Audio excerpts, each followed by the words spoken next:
الحمد لله والصلاة والسلام على سيدنا محمد وعلى آله وأصحابه أجمعين.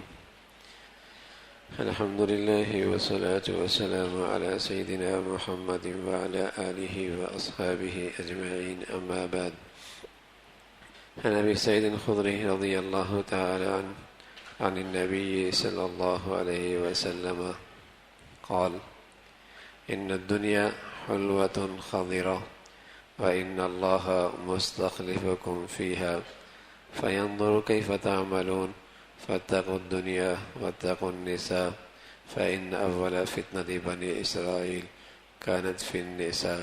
رواه مسلم. حضرت ابو سعید خدری رضی اللہ تعالیٰ فرماتے ہیں کہ پیارے رسول صلی اللہ علیہ وسلم نے فرمایا کہ یہ دنیا ذائقے کے لحاظ سے بڑی میٹھی ہے، دیکھنے کے لحاظ سے بڑی سبز و شاداب ہے۔ کوئی چیز دیکھنے میں بھی اچھی لگے تو پہلی چیز جو آدمی کو بھا جاتی ہے وہ نظروں سے بھاتی ہے۔ پھر اس کے بعد دوسرے نمبر آتا ہے طبیعت اس کے طرف مائل ہو، طبیعت کو بھی اچھی لگے، اور جب وہ دونوں لحاظ سے پسند آ جائے، نظریں بھی پسند کریں، جی بھی پسند کر لے، تو پھر آدمی اس میں مبتلا بھی ہو جاتا ہے۔ فرمایا اس دنیا میں یہ دونوں کششیں موجود ہیں، دیکھنے والے کو لگتی بھی بڑی اچھی ہے اور نفس اور طبیعت بھی اس کی طرف بڑا مائل ہوتا ہے۔ تو بہت لوگ ہیں جو دنیا سے دھوکہ کھا جاتے ہیں اور اس کے فتنے میں مبتلا ہو جاتے ہیں۔ اللہ کریم کتنی مرتبہ کہہ رہے ہیں یا ایھا الناس ان وعد اللہ حق فلا تغرنکم الحیات الدنیا، تمہیں دنیا کی زندگی دھوکے میں نہ ڈالے، لیکن اس کی کشش آنکھوں کو بھا جاتی ہے، طبیعت کو پسند آ جاتی ہے، اور یہ دونوں چیزیں ایسی ہیں کہ پھر آدمی اس میں مبتلا ہو ہی جاتا ہے۔ تو فرمایا کہ یہ ذائقے کے لحاظ سے میٹھی ہے، دیکھنے کے لحاظ سے بڑی خوبصورت سبز و شاداب ہے، لیکن یاد رکھنا اللہ نے تمہیں اس دنیا میں کسی اور کے بعد پیدا کیا ہے، تم سے پہلے بھی کتنے آئے جو اس دنیا پہ فدا ہوئے اور پھر یہاں سے کوچ کر کے چلے گئے، جنہوں نے یہاں بڑے بڑے محلات بنائے، بڑی اپنی زندگی کے نقشے بنائے، لیکن دھرے کے دھرے رہ گئے۔ دیکھو تم ان کے بعد آئے ہو، وہ بھی جا چکے ہیں، تم نے بھی جانا ہے۔ تو فَيَنظُرَ كَيْفَ تَعْمَلُونَ، اللہ یہ دیکھنا چاہتا ہے تم کیا کرتے ہو۔ فَاتَّقُوا الدُّنْيَا وَاتَّقُوا النِّسَاءَ، دنیا کے فتنے سے بچنا اور عورتوں کے فتنے سے بچنا۔ پھر اللہ کے نبی نے بتایا کہ بنی اسرائیل جو سب سے پہلے جس فتنے میں مبتلا ہوئے وہ عورتوں کا فتنہ تھا۔ یہ اللہ کے نبی صلی اللہ علیہ وسلم کا ارشاد ہے، اور اللہ کا نبی اپنی نبوت کی آنکھ سے دیکھتے ہیں اور نبوت کی زبان سے بولتے ہیں۔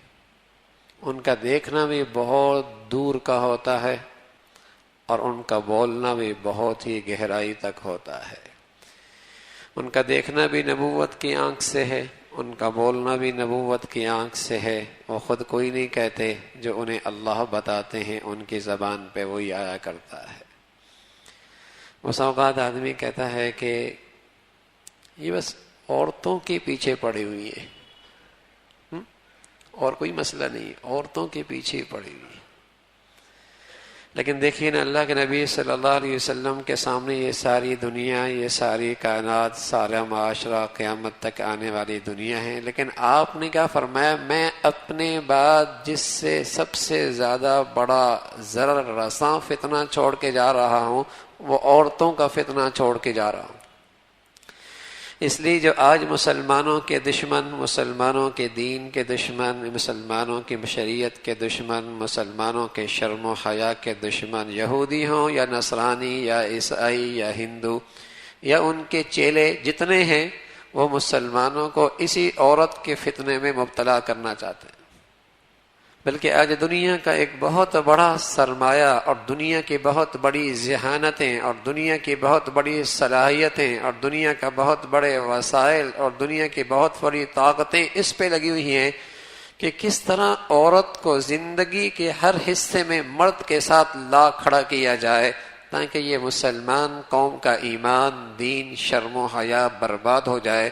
جو اس کے نبی نے انہیں صدیوں سال پہلے جس فتنے سے بچنے کی تلقین کی تھی اسے مبتلا کر دو، نہ اس کا دین رہے گا، نہ اس کا شرم و حیا رہے گا، نہ اس کی زندگی کا کوئی عبادت کا روح رہے گی، کچھ نہیں رہے گا۔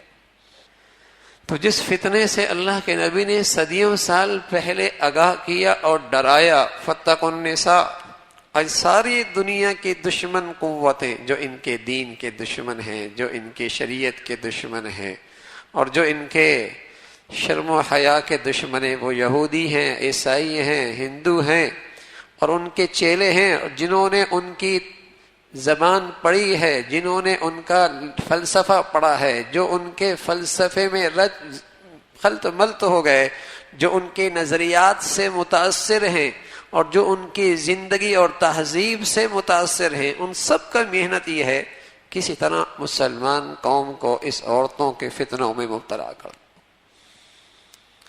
فاتقوا النساء، آج سب سے بڑا مسئلہ ایسا لگتا ہے عورتوں کے حقوق کی بات ہے۔ انسان بھوکے مر رہے ہیں، پیاسے مر رہے ہیں، ان کی زندگیاں لاکھوں کروڑوں کے خطرے میں ہیں۔ آج دنیا انہیں اپنے ہاں رہنے کے لیے برداشت نہیں کرتی اور ان کی زندگی کے سہولیات، لیکن کہیں عورت کا مسئلہ آ جائے ساری دنیا کفر اس پر سب ایک آواز ہو جاتی، اور کسی جنگل کی، کسی دیہات کی اور کہیں دور کونے کی کوئی عورت ان کے ایجنڈے پہ آ جائے تو اسے عالمی ایوارڈ ملنے لگ جاتے ہیں، اسے عالمی ایوارڈ مل جاتے ہیں۔ کہاں دیہات سے اٹھا کے دنیا کے کن ایوانوں میں اسے بٹھایا جاتا ہے، یہ رخ دینے کے لیے کہ عورت کو زندگی کے ہر حصے میں ڈال دو تاکہ یہ مسلمانوں کا دین ایمان برباد ہو جائے۔ جو ان کے نبی نے صدیوں سال پہلے کہا تھا، فاتقوا الدنیا فاتقوا النساء، اور بنی اسرائیل جس فتنے میں سب سے پہلے مبتلا ہوئے وہ عورت کا فتنہ تھا، عورت کا فتنہ تھا۔ تو یہ اللہ کے نبی صلی اللہ علیہ وسلم نے اپنی امت کو اس فتنے سے آگاہ فرمایا ہے۔ اگر یہ مسلمانوں کے ساتھ مرد عورت کا اختلاط رہ جائے تو پھر یہ انسان حیوان کی طرح ہو جاتے ہیں، پھر ان کی ساری سوچ اور فکر یا پیٹ ہوتی ہے یا شہوت ہوتی ہے، اس سے آگے انہیں سوچنا، ان کی سوچ فکر ختم ہو جاتی۔ پھر یہ عورت نہیں رہتی، یہ ایک ڈمی شکل اختیار کر لیتی ہے کہ صرف اپنا ظاہر سنوارنے پہ، بالوں پر، پلکوں پر، ران کو، جسم کو، جلد کو، اسے سنوارنے پہ وہ لگ جاتی ہے۔ مرد کیا ہے، شوہر کیا ہے، اولاد کیا ہے، گھر کی ذمہ داریاں کیا ہیں، اس کی زندگی کا مقصد کیا ہے، ان سب کو وہ چھوڑ بیٹھتی ہے۔ وہ اپنا ظاہر جیسے ڈمی، ایک گڑیا، ایک صورت مورتی ہوتی ہے، اس کے ظاہر کو سنوارنے میں، کیونکہ اس کے اندر زندگی نہیں ہوتی، مقصد کوئی نہیں ہوتا، اس کو اپنے اولاد کا احساسات کوئی نہیں ہوتے، اپنے شوہر کے احساسات کوئی نہیں ہوتے، گھر کی ذمہ داریوں سے وہ بے خبر ہوتی، اس کا ظاہر سنوارا جاتا ہے۔ ایسی اس کی حیثیت بھی ایک ڈمی کی سی ہو جاتی ہے، اس کی پوری صلاحیتیں اپنے ظاہر کو بنانے سنوارنے میں، اور بلکہ آج دنیا نے اس عورت کے ظاہر سنوارنے کے لیے نہ جانے کتنی صنعتیں ایجاد کر دی ہیں، کتنی اس عورت کو باہر کیا نکالا ہے، کتنی ان کی تجارتی اور ان کی معاشی نظام اس عورت کے آزادی پہ چل رہا ہے۔ ظاہر ہے جب وہ باہر نکلتی ہے تو اپنے تمام تر حسن کے ساتھ نکلتی ہے اور نہ جانے کیا کچھ ہوتا ہے۔ تو یہ اللہ کا نبی ہے، میں نے عرض کیا نبوت کی آنکھ سے دیکھتے ہیں اور نبوت کی زبان سے بولتے ہیں کہ اس سے کتنے فتنے برپا ہو رہے ہیں۔ تو اللہ کے نبی صلی اللہ علیہ وسلم نے فرمایا ان سے بچو۔ اور آج بھی آپ دیکھیے گا کہ دنیا میں جس سے گھر اجڑ رہے ہیں، خاندانی زندگی خراب ہو رہی ہے، خاندانی زندگی خراب ہو رہی ہے، اور ازواجی زندگی کا بندھن کچے دھاگے سے زیادہ کمزور ہو گیا ہے۔ ہاں، وہ کیا چیز ہے؟ اس عورت کو ساتھ ظلم ہوا ہے، اس عورت کے ساتھ ظلم ہوا ہے کہ جو اس کا دائرہ زندگی تھا اسے ہٹا کر اسے باہر کی زندگی کے حوالے کر دیا۔ نہ اس کی عزت محفوظ رہی، نہ آبرو محفوظ رہی، نہ صحت محفوظ رہی، نہ اس کی نسوانیت محفوظ رہی۔ عورت کی ایک نسوانیت تھی، عورت میں اللہ نے مرد سے حیا شرم زیادہ رکھی ہے، اللہ نے عورت میں مرد سے شرم و حیا زیادہ رکھی ہے۔ اس لیے حضرت مریم علیہ السلام کے سامنے جب جبرائیل امین انسانی شکل میں آئے، گھبرا گئیں، کہنے لگی قالت انی اعوذ بالرحمن منک ان کنت تقیہ، اللہ کی پناہ، دور ہو جا مجھ سے، اجنبی مرد میری آنکھوں کے سامنے، پریشان ہو گئی، ڈر گئی، ایک غیر مرد میری آنکھوں کے سامنے ہے۔ اس لیے کہ عورت میں اللہ نے یہ چیز مرد کے مقابلے میں زیادہ رکھی ہے۔ لیکن اللہ نہ کرے اگر عورت کے اندر سے یہ نسوانیت ہی ختم ہو جائے تو پھر وہ بہت بڑا فتنہ ہے۔ اور آج مسلمان کھلانے والے زندگی کی ہر حصے میں اس کی بیٹیاں نظر آتی ہیں، یہاں تک کہ لہو لعب میں، کھیل کود میں دنیا انہیں دیکھتی ہے، اور دماغ یہ بنا دیا اس نسل کا کہ جی اس کا بھی حق ہے، اس نے بھی زندگی گزارنی ہے، اس کی بھی ایک لائف ہے، وہ بھی انجوائے کرنا چاہتی ہے۔ تو میرے عزیزو، یہ کافروں کے ہاں تو صحیح ہے، ہندوؤں کے ہاں تو صحیح ہے، عیسائیوں کے ہاں صحیح ہے، بدھ مت کے ہاں صحیح ہے، اور جسے کہیں گے کفار کے ہاں صحیح ہے، مسلمانوں میں اس کی اجازت نہیں ہے۔ محمد الرسول اللہ کے دین میں اور آپ کی شریعت میں اس کی اجازت کوئی نہیں ہے۔ تو آپ علیہ الصلوۃ والسلام نے فرمایا عورتوں کے فتنوں سے بچو۔ اور آج زندگی کے ہر وظیفے میں اگر جہاں مرد بیٹھ سکتا ہے، دفتر میں داخل ہو جائے پہلے عورت بیٹھی ہو گئی۔ اچھا، یہ نمازیوں کا بھی حال ہے، یہ حاجیوں کا بھی حال ہے، یہ دینداروں کا بھی حال ہے، یہ اچھے خاصے داڑھی ٹوپی والوں کا بھی حال ہے کہ سب سے پہلے وہ عورت کو بٹھائیں، کیونکہ یہ تہذیب ایسی رچ بس گئی ہے نا، انہیں اندازہ ہی نہیں کہ جتنے آنے والے مرد ہیں، زنا آنکھ بھی کرتی ہے، زنا ہاتھ بھی کرتا ہے، زنا پاؤں بھی کرتا ہے، زبان بھی زنا کرتی ہے، اور پھر شرم و حیا، جسے کہیں کہ شرم و حیا کے اعضاء بھی زنا کرتے ہیں۔ تو جس کاروباری ادارے کے اندر ابتدا ہی صبح شام زنا سے ہوتی ہو، نحوست کی انتہا ہوگی۔ العینان تزنیان، نبی کی نبوت کے بول ہیں، اللہ کے نبی کی نبوت کی زبان کے بول ہیں، العینان تزنیان، آنکھیں بھی زنا کرتی ہیں۔ لیکن یہ کہتا نہیں، اس سے کاروبار چلتا ہے، اس سے تجارت اچھی چلتی ہے، اس سے لوگ متوجہ ہوتے ہیں، مسلمانوں کے کپڑے اس سے بکتے ہیں، ان کے کاروبار اس سے چلتے ہیں، ان کی جسے کہیں کہ معیشت اس سے چلتی ہے۔ کس سے؟ زنا کے فروغ پانے سے ان کا کاروبار چلتا ہے۔ تو اللہ کا نبی صلی اللہ علیہ وسلم اپنی نبوت کی آنکھ سے بتا گئے، العینان تزنیان، یہ آنکھیں بھی زنا کرتی ہیں۔ پہلے یہ چیزیں کبھی اس قسم کی حرکتیں اخباروں پہ آ جاتے، ٹی وی پہ یہ چیزیں آ جاتی تو ایک مسلمان معاشرے میں ہلچل مچ جاتی، یہ کیا آ گیا اخبار میں۔ اور آج رمضان کے مقدس مہینے میں، مبارک گھڑیوں میں، صبح اور شام، وہ بھی دین کے رنگ پہ، مذہب کے نام پہ، اسلام کے نام پہ جو بے حیائی کا تماشا ہے، اس کی کوئی حد ہے؟ لیکن یہ سب کیوں برداشت ہو گیا؟ سلو پوائزن کی طرح اتنا دکھایا، اتنا پلایا کہ اب کانوں میں جوں ہی نہیں ریگتی۔ حاجی بھی دیکھتا ہے، روزے دار بھی دیکھ رہا ہے، نمازی بھی دیکھ رہا ہے، سب یہ گندگیاں دیکھ رہے ہیں۔ وہ اس قدر عادی بنا دیا اس گندگی کا، اس بے حیائی کا، اس فحاشی کا اتنا عادی بنا دیا۔ جس سڑکوں پہ لگے سائن بورڈ، کبھی یہ سینماؤں پہ لگا کرتے تھے، اور پھر بھی اچھے اوقات میں اچھے گھڑیوں میں ان پہ پردہ ڈال دیا جایا کرتا تھا. یہ میں پرانی بات نہیں کر رہا، 10 15 20 سال کی پہلے کی بات ہے. یہ سینموں پہ لگا کرتے تھے اور مبارک گھروں میں مہینوں میں اور مبارک ساعات میں ان پر بھی وہ پردہ ڈال دیا کرتے. اتنی شرم و حیا ان میں بھی ہوا کرتی تھی.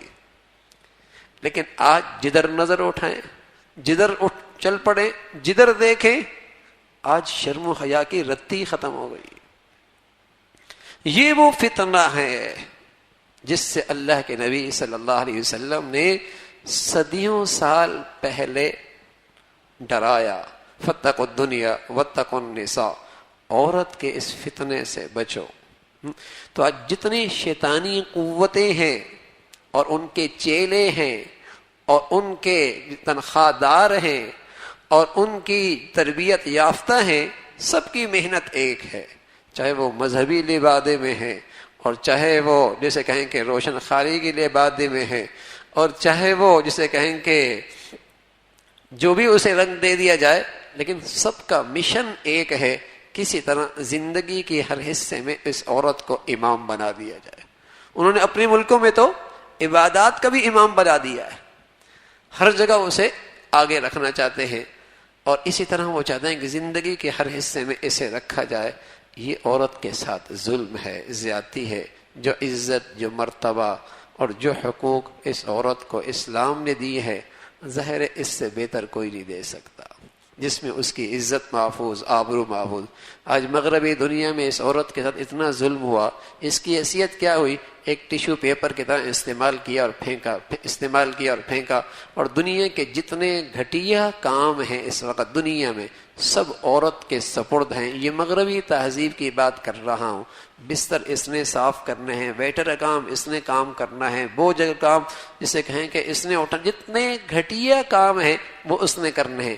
اسلام نے اسے مقام دیا تھا. یہ بھائی کی عزت ہے، اپنے بھائی کی آبرو ہے، یہ اولاد کی جنت ہے، یہ ماں باپ کی، شوہر کی زندگی کی رفیقہ حیات ہے. یہ سارے خوبصورت القاب اور عزت کے نقشے اسے گھر میں ملے تھے. لیکن آج اسے آزادی کے نام پر ایسا بے آبرو کیا، نہ گھر کی رہی نہ باہر کی رہی. اسے ایسا بے آبرو کیا، نہ گھر کی رہی نہ باہر کی رہی. نہ گھر میں اسے اس کی عزت رہی، نہ باہر اس کی عزت رہی. تو میرے عزیزو، رسول اللہ صلی اللہ علیہ وسلم نے فرمایا یہ فتنہ ہے، اور آپ نے فرمایا ما ترکت بعدی فتنۃ اضر علی الرجال من النساء، میں اپنے بعد مردوں کے لیے جو سب سے زیادہ ضرر رساں فتنہ دیکھ رہا ہوں وہ عورتوں کا فتنہ دیکھ رہا ہوں. اللہ رب العزت ہر قسم کے فتنوں سے محفوظ فرمائے، اور ہمیں اپنی زندگی میں، اور ہمیں اپنے طور طریقوں میں، اور ہمیں اپنی خوشیوں میں، اور ہمیں اپنی محفلوں اور مجالس میں دیکھنا چاہیے کہیں ایسا نہ ہو کہ اللہ کے دشمنوں کی اس سازش میں ہم بھی شریک تو نہیں ہو رہے، اور کہیں ان کی اس گندگی کو پھیلانے میں ہمارا حصہ بھی تو نہیں پڑ رہا. اللہ ہم سب کی حفاظت فرمائے. اللہم لک الحمد کلہ ولک الشکر کلہ، اللهم لك الحمد كله ولك الشكر كله. اللهم إنا على ذكرك وشكرك وحسن عبادتك. اللهم إنا على ذكرك وشكرك وحسن عبادتك. نستغفر الله نستغفر الله نستغفر الله. سبحان ربك رب العزة عما يصفون وسلام على المرسلين والحمد لله.